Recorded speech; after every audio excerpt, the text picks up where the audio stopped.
Permettez-moi de vous dire tout d'abord, chère Sylvie, ma déception.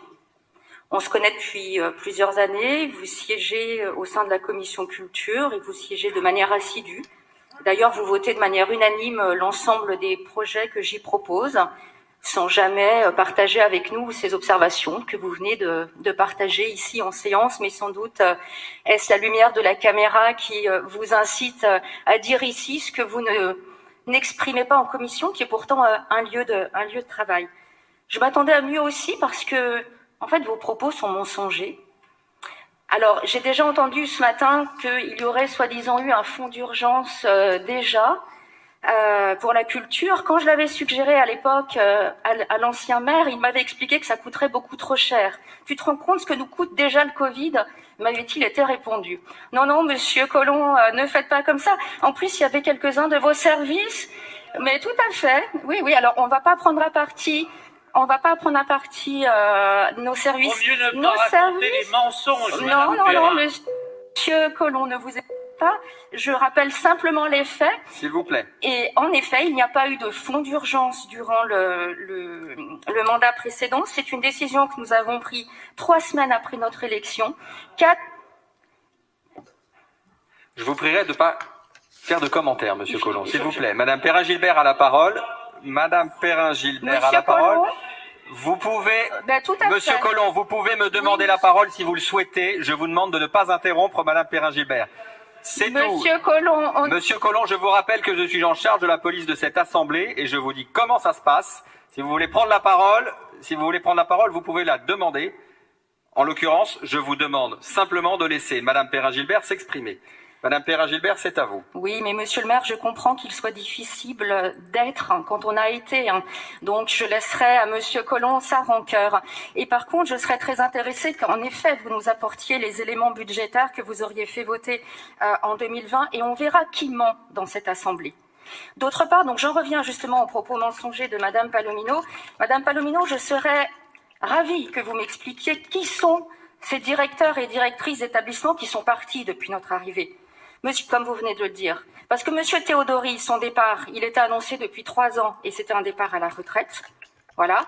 Quant au directeur du théâtre de la Croix-Rousse, il avait aussi annoncé son départ durant votre arrivée, durant le mandat précédent. Et d'ailleurs, le recrutement avait été entamé avant notre arrivée. Donc, quels sont les directeurs et directrices qui seraient partis à notre arrivée? Là aussi, je vous demanderai de nous donner quelques noms.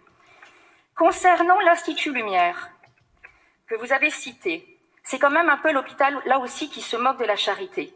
Parce que l'Institut Lumière, et j'en ai souvent parlé avec Thierry Frémaux, on a eu des discussions politiques, de politique culturelle avec Thierry Frémaux. Et il m'a expliqué le désengagement de la ville de Lyon, au profit de la métropole, quand il y avait quelques vases communicants, quand il y avait un seul maire président. Et comment on faisait reposer le fonctionnement de l'Institut Lumière uniquement sur du mécénat, justement, et du financement privé. Or, à notre arrivée, qu'est-ce que nous avons fait?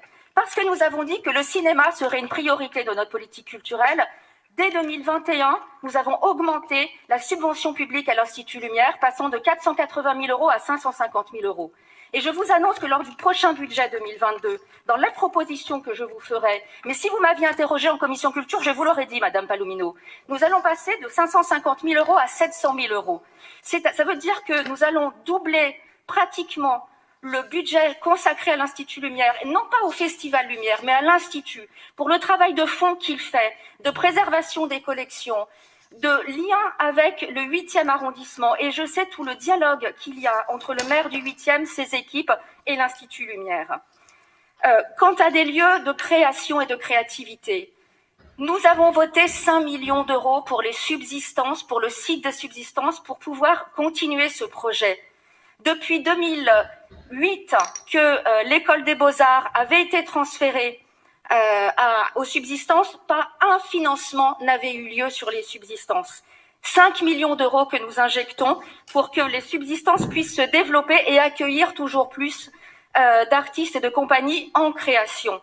Les subsistances qui ont obtenu également d'être recrutés d'être choisis dans le cadre du projet du dispositif Monde Nouveau mis en place par le président de la République.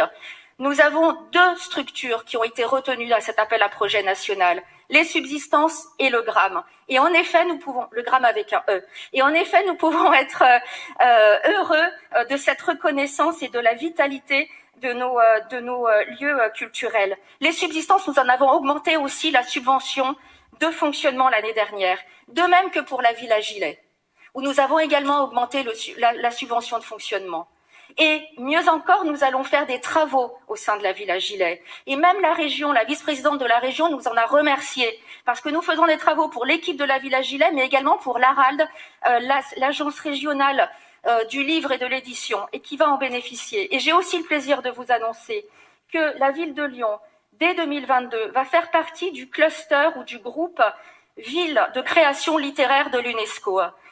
Lyon va être reconnue pour sa politique en matière de livres avec la bibliothèque municipale, mais aussi avec des lieux de création comme la Villa Gilet, ses festivals, comme Lyon BD Festival, dont nous avons augmenté également le budget, mais aussi Quai du Polar. Quai du Polar pour lesquels vous n'avez jamais su trouver des locaux.